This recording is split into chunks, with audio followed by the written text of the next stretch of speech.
welcome once again to Ewtn's Bookmark. I'm Doug Keck, your host. Our guest author, joining us from Grove City, Pennsylvania, Paul Kengor, Ph.D., the book The Worst of Indignities, The Catholic Church on Slavery, published by Emmaus Road Publishing, naturally available through our Ewtn Religious Catalog, EWTNRC.com for all things Catholic. Welcome, Paul Kengor, once more to Bookmark. Yeah, thanks, Doug. It's good to be back, and I've not only been a guest a few times now, but I'm a fan of the show, so it's good to be back on. Thank you. Absolutely. And we're a fan of your work as well, especially your book on Marx and the Devil. And of course, here's an interesting one, a little less political, but interesting.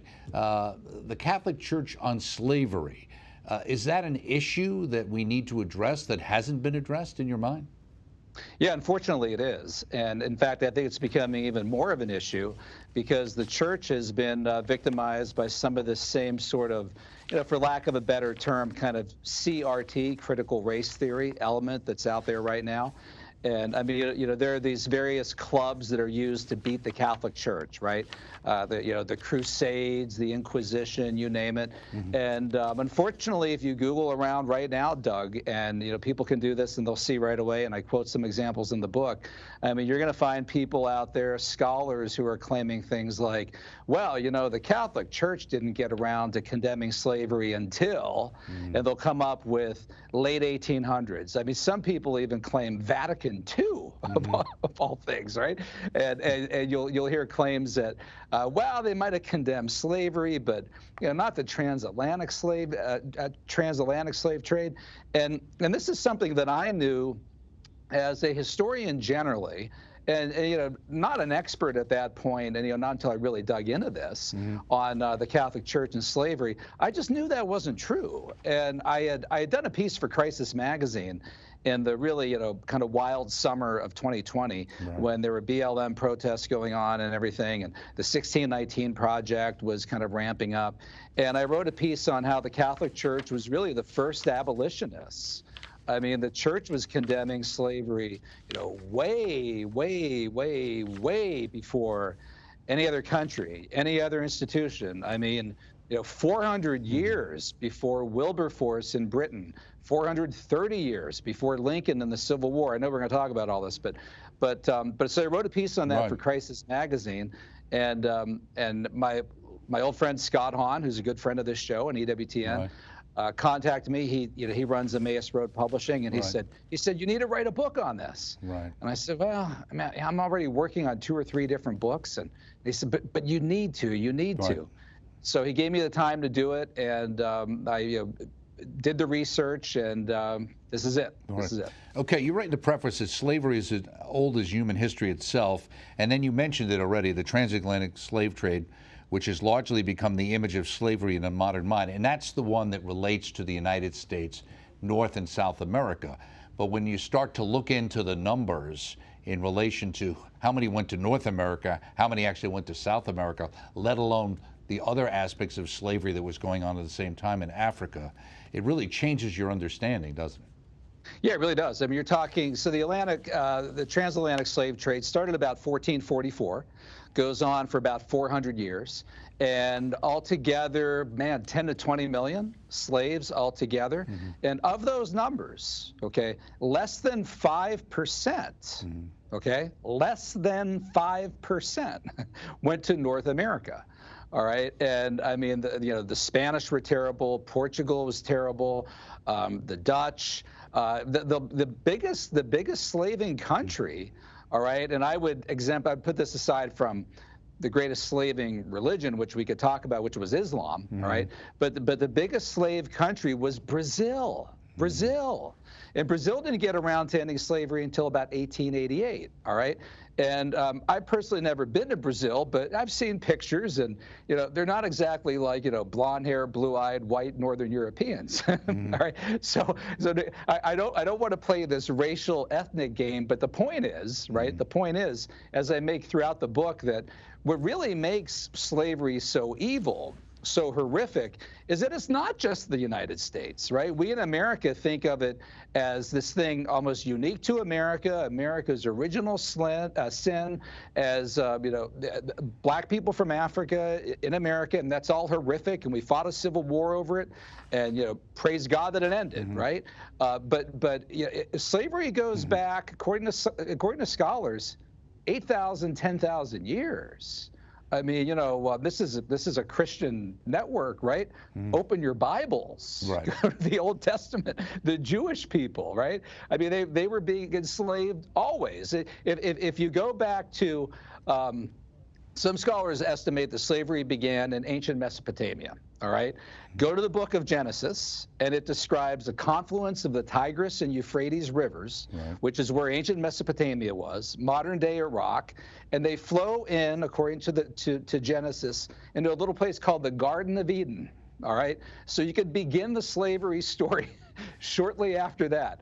This has been a scourge and evil against all of humanity and empires and countries going back thousands of years. Well, it very much fits into the kind of the Darwinist idea of the stronger subjugating the weaker as a natural course of the way the world works, whether that's in nature, we see it obviously in the animal kingdom, or certainly with that idea of slavery. So for people to see that as something that was perfectly fine.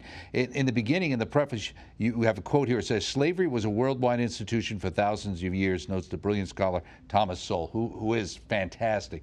If people don't know who he is, you got to go on YouTube and watch his videos.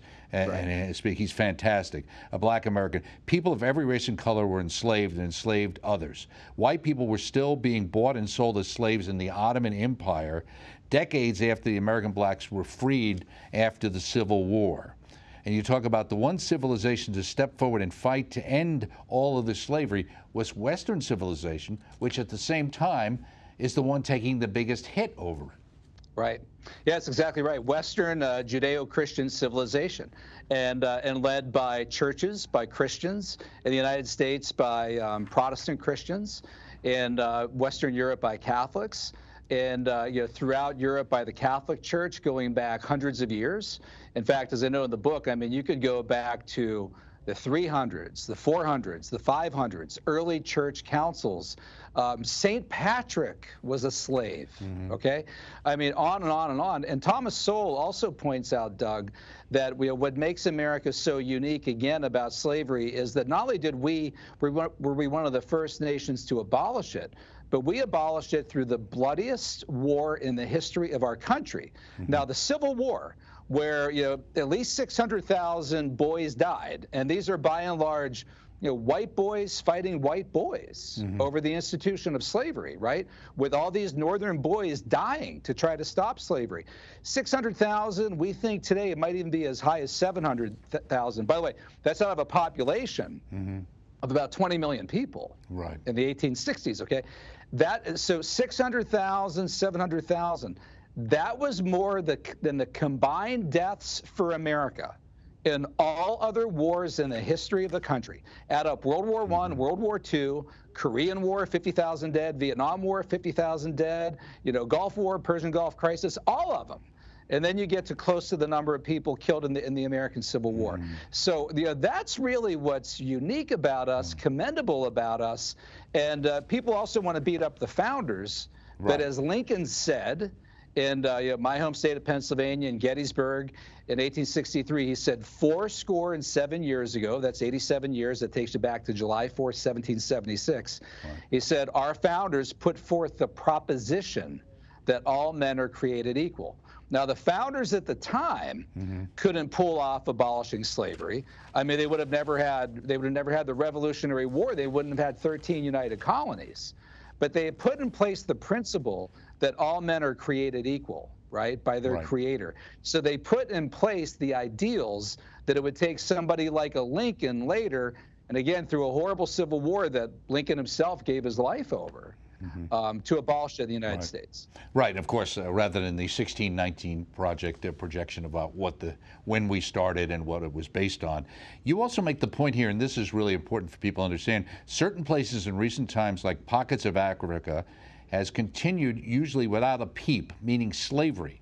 going on, and protests from Western liberals who instead prefer to turn all criticism on the West and even on Christendom. And it seems like the other thing they totally ignore is the genocide that's going on in Nigeria, or the Islamic attacks on Christians throughout Africa, where even in the last Christmas, you had hundreds of people being murdered, basically, if they're either being kidnapped or they're being killed in parts of Africa, and we never hear anything about it.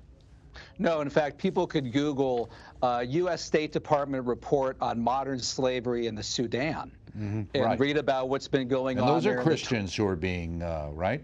As you talk That's about right. in the book. Yeah, they're usually black African Christians being captured and enslaved by black African Muslims. All right, something that's been going on there for back to about the 6th century, back to the life of Muhammad. Muhammad was a warlord, and Muhammad had slaves, lots of slaves. But I also quote in the book a number of black American newspapers in the 1990s, black journalists who were really outraged when they found out what was going on in Sudan, Mauritania, a number of other different states in northern Africa, and they said that, this is a horror show. I mean, we thought slavery was over. I mean, what's happening here? And they try to get groups like the Congressional Black Caucus, Jesse Jackson, Louis Farrakhan of the Nation of Islam, and others to pay attention to this. I mean, there were groups, ABC sent an entire news crew down there. They actually purchased a couple slaves to set them free. So yeah, that's going on today, and that is that's traditional slavery that they're engaging in. Let alone the human trafficking that we've gotten has raised its head, and we saw what was going on as well. I thought this was really interesting. You bring up here the story of John Brown and his bloody raid at Harper's Ferry helped to set the stage for the Civil War. Brown was so militant in his cause that some have dubbed him America's first terrorist, a terrorist battling slavery. I always thought that was interesting because in the movie Santa Fe Trail, clearly John Brown is portrayed as a wild man, and obviously what he did wasn't right, but as if fighting against slavery made him like crazy. And the fact is that the people he was freeing actually were just as happy to go back to where they came from. So this was here in the 1940s perspective that you would get even on somebody like John Brown, who really at the core was an abolitionist. Yeah, I love the fact that you mentioned that movie. As you know, I'm a Reagan biographer. So, folks, watch Santa Fe Trail. He was in it, right? Played Custer, right? He was That's Custer. right, that's right. Ronald Reagan, Errol Flynn, and Olivia de Havilland, right? That's who right. was in Gone. And Raymond Massey, who played Lincoln, played John Brown. So, that's right. Yeah, Olivia de Havilland was in Gone with the Wind. So yeah, that's quite a movie. And John Brown was inspired by watching the murder, the killing of a pastor, an abolitionist named Elijah Lovejoy. And at that point, John Brown said there on the spot, "I pledge before my Almighty God," right, that I will spend the rest of my life fighting the evil of slavery. And he did it in a really militant, aggressive way that he was indeed considered one of America's first terrorists. Now, he's an example of somebody who was much more militant in the cause. Go to the Quakers, go to any number of other American pastors, Protestants in the middle 1800s. They were all against it. And again, going back to the founders, I'll say this again as a Pennsylvanian, Ben Franklin. Ben Franklin's really last sort of public gig organization was the head of the Pennsylvania Society for the Abolition of Slavery. John Adams, as well, was against it. And as people know, George Washington had slaves. He had 316 slaves at Mount Vernon.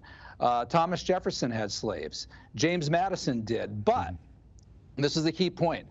They were all in principle against it, and you could find example after example of them stating clearly and unequivocally, acknowledging that they thought that it was wrong.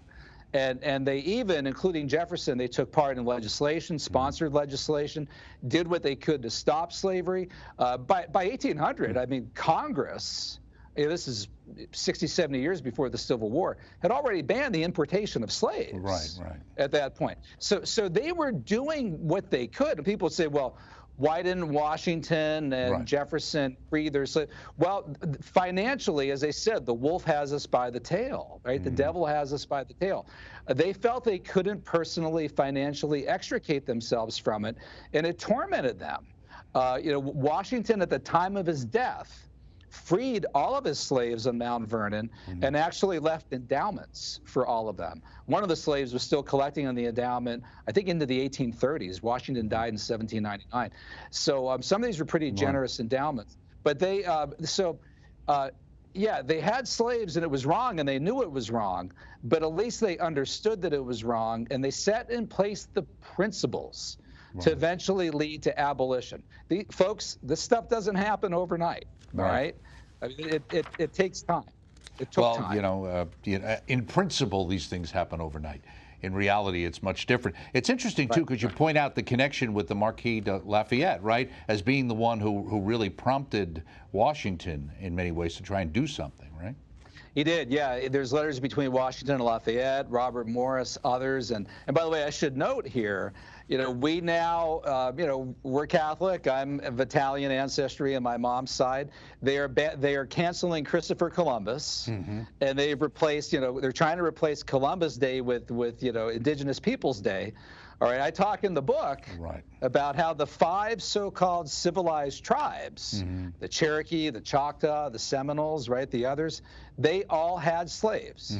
They had black African slaves. And some of them fought on the side of the Confederacy in the Civil War. And some of them still had slaves after the Civil War. And they were brutal. I mean, they would chop the feet off of a slave to try to keep that slave from getting away. And talk to the black American community in the United States. There is, to this day, there are lawsuits by black American descendants of those slaves against Native American Indian tribes because of that slavery, right? Now, this is something that doesn't get talked about by the 1619 Project and white liberals and these folks, but it should. It's BIPOC, right? The people of color. Yeah, exactly. So we're all united together in this kind of. Meanwhile, as you point out, the idea that even the Emancipation Proclamation wasn't extended to the Indian tribes because they were seen as separate entities, and so slavery was allowed to continue technically in those Indian reservations. That's right. And they wanted it, and they wanted slavery to continue. They relied on it, and you don't hear a peep about it today. I mean, they talk about, look at what's happened to the statue of Junipero Serra outside the missions that he founded all over California. I mean, the only of those statues that haven't had red paint thrown on them, or the one that I went to at the Santa Barbara mission that was decapitated. By the way, Doug, how do you decapitate a statue? I mean, that takes some work, right? The one in Sacramento that was blowtorched and turned down by people hopping up and down in the middle of the night and screaming. I mean, the only ones that have been spared are the ones, including, I visit quite often Ventura, California, which is named for St. Bonaventure. That one was taken down by the town and shipped off to a warehouse before they could throw red paint on it. But if you want to cast stones at Junipero Serra and Columbus, you need to talk to the Seminoles and the Choctaw and some of these other groups too. Again, this is not unique to white Americans. Right, and you talk about, obviously, the Aztecs, the Mayans, etc., let alone the slavery and the subjugation of other tribes. I mean, one of the things people are always amazed, they say, oh, gee, the Spanish came in with 600 conquistadors and defeated this unbelievably because they had lots of weapons. No, it's because they had lots of auxiliaries. And those auxiliaries were made up of all the tribes that had been subjugated for all those years by the Aztecs. That's who helped to overthrow the Aztec Empire. And that was pure savagery. I mean, it's unbelievable the way that human beings were treated by those folks, right? And the one institution that steps forward in the middle of all of this, after 1,000 years of Muslims doing what they did from about the year 500, about the year 600 to the early 1400s, Great Wall of China, right? Of all things built by slaves, and often that was black slaves. Right, that was Yeah. interesting. When I started reading about China, I said, okay, they subjugated their various tribes or whatever with the warlords or whatever. But the idea that the Arabs were actually bringing black slaves from Africa to China Yeah, was, and they I were had no treated idea.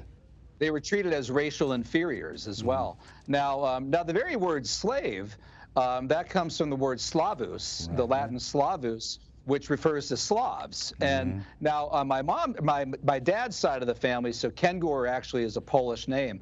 Those Slavs, they might well have been slaves at one point to my mom's ancestors in Rome, right?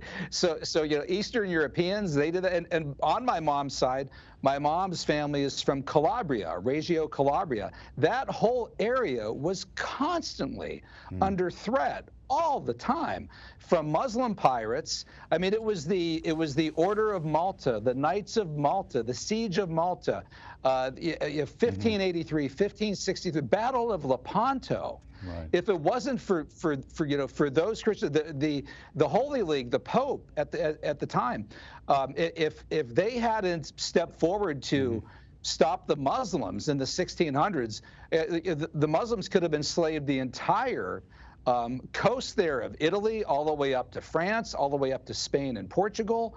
And again, that would have been whites being taken slave. And I should point out one other date in case Nicole Hannah-Jones and the others focus on the 1619 Project. A book came out a few years ago, Doug. I think it was 2007. It's called White Cargo. And I don't think the authors anticipated that the year that they noted in this book would be this relevant. But they noted that the real start of slavery in America was in 1618. And that was when about 300,000 white indentured servants came to America from Britain. And they were not treated typically, usually as harshly as black Africans, but a lot of them were treated with great cruelty, shackled, chained, whipped, scourged, auctioned. So really the first slaves to come here, by and large, were probably white slaves, indentured servants from Britain. And those were white Brits handing over and enslaving white Brits. In that that's why they had debtors' prisons and things like that effectively were doing the same thing. But it's interesting too at a different level. You've got the Barbary pirates. Why there was a war there? The halls of Montezuma, the shores of Tripoli. That's where it came from. And there were a couple of million, I think, as you quote, they estimate, of white Europeans who were held as slaves throughout the Middle East and in Africa. Enormous numbers. Those were white Europeans, okay, that had been taken slave, usually by Muslims, and they were owned by black Africans in northern Africa. That's exactly right. So again, this is a scourge against everybody. And one of the first papal bulls, statements, encyclicals, anything that sort of breaks the insanity, Pope Eugene IV in December 1434 issues Creator Hominum, and then Sicut Dudum in January 1434, or January 1435. And that one was called Against the Enslavement of Black Natives in the Canary Islands. All right, 1435. That's almost exactly 9 years before when scholars date the start of the transatlantic slave trade in 1444. So the one group to come forward in this is the Catholic Church, and these popes say not only should slavery be illegal and you shouldn't be doing this, but I don't care if you're a prince, you're going to be excommunicated if you don't give up your slaves. And all right, now think about this: you owe reparations to these people. So the first group to actually call for reparations wasn't African Americans in the United States in the year 20 in California in the 2020s. All right, it was the Catholic Church, and this makes sense, right? Because as Catholics, you go to confession and you admit your sins, right? And what does a priest tell you to do? Make reparation. For the sins that you've committed. That's exactly. Right. In the closing minutes, I wanted to touch on the fact that the Roman Catholic Church and slavery, the subject is a commendable history, as you said, of opposition to slavery that predates Reformation, because different people have different charges about things. But one of the things you alluded to earlier, the vast majority of slaves, let's focus on North and South America, went to, let's say, Brazil. Portugal, obviously, Prince Henry the Navigator, those kind of things, were very heavily involved. Spain, obviously, at some point. So people would look and say, well, these are Catholic countries. Right. If the Catholic Church was so against slavery all these years, Paul, how come they were the ones exploiting it, at least on the Christian side?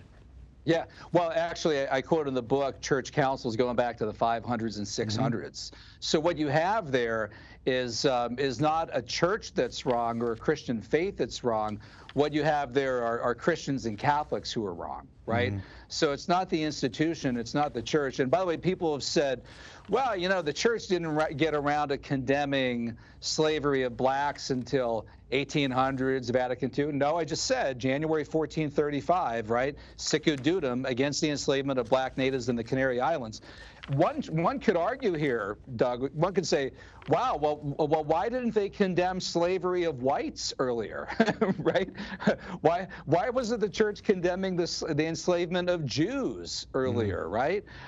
So, you know, it was all of humanity that was being victimized by this. The one institution that comes in the middle of all of this and throws all of, you know, human history a giant curveball is the Catholic Church. I quote one of the Muslim Ottomans who's kind of scratching his head saying, I don't understand it, all this moral hand-wringing by you Christians. I mean, you know, you go to a country and you go to war and you conquer it and you take the women as concubine, you take the slaves, and I don't get it. What's all this moral dilemma stuff, right? The church is the one institution that comes in and changes the course of history and moral understanding on the issue. Right, they just viewed it as the spoils of war. We're just out of time. Thank you so much, Paul Kengor, for joining us. The Worst of Indignities, the Catholic Church on Slavery. Very enlightening, published by Emmaus Road Publishing, and naturally available through the EWTN Religious Catalog, EWTNRC.com for all things Catholic. I advise you check this book out and check us out next time right here on Bookmark. Thanks.